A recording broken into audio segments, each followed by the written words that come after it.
I dobrodošli hekleri u novi video na Insomnia Hack kanalu. Danas ću vam pokazati kako da pokrenete Backtrack 5 preko USB-a. Šta vam je potrebno? Potreban vam je USB od 4 GB minimalno jer Backtrack zauzima 3 GB.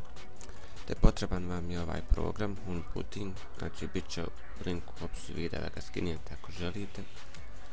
U prošlom videu vidjeli ste kako da pokrenete Backtrack preko virtualne mašine, međutim sada je preko USB-a. Evo samo da uđe ovaj program.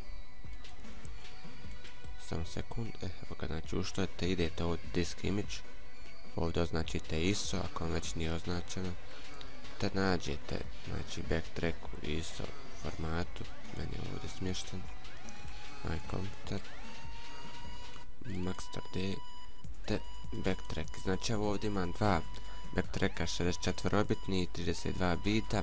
Ja ću odabrati ovaj 32 bita jer mi je laptop znači na 32 bita, te da ne bi imao kakvih problema što se zna desiti onaj error, nekakav greška, ali nebitno sada. Te odete open i ovdje označite USB, znači drive F, mora vam biti konektovan USB prije nego što uđete u ovaj program.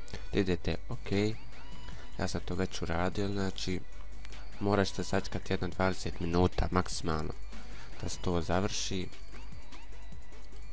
Te šta je sada potrebno, sad se prebacim na kameru da vam pokažem kako sam ja to prikopčao na laptop te kako sam pokrenuo Backtrack.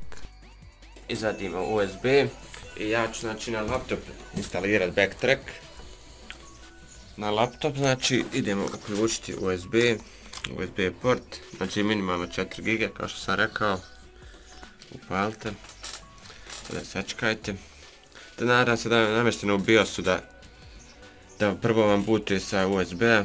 Ako to ne znate namjestiti, pogledajte, ima negdje video tutorial. Pritisnite F11 i evo ga, znači on se pokrenuo. Idemo sada ovo dole drugo.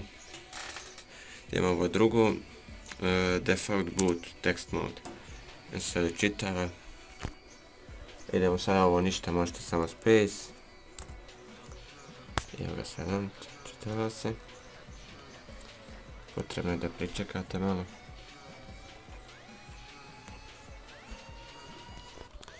Vidite Ubuntu 10.04. Nadam se da se dobro vidi.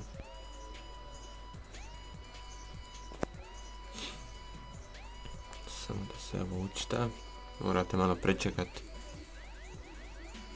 Znači ako niste namjestili da vam je boot sa USB-a, prvo namjestite u BIOS-u.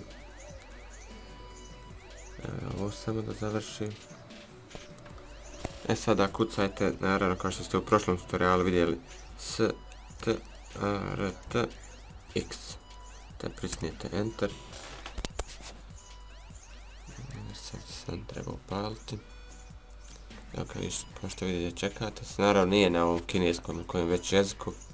Kao što vidite već je na engleskom, ovo je samo ovako loader. Samo da se učite, znači već je njega učitalo, sada samo još podatke i to. I evo ga, znači uspješno ste pokrenuli Backtrack preko USB-a. Te sada ako hoćete da zadržite, znači ništa, ovo ćemo ići novo. Ako hoćete da zadržite vaš Backtrack sistem, znači ako hoćete da ga zamijenite sa Windowsom, vidite gore na install Backtrack, te pratite uputstva naravno. Obavezno idite, ako naravno ćete da zamijenite, idite da formatirate, to jest da obrišete Windows XP 7 ili 8 koji imam već. Sada ne znam, i to bilo u ovom videu. Sa ovog mjesta, sa ovog laptopa ćete vidjeti mnogo hakovanja. Što se tiče Backtrack, šta da vam kažem, to je to u ovom videu. Do sljedećeg videa, čao.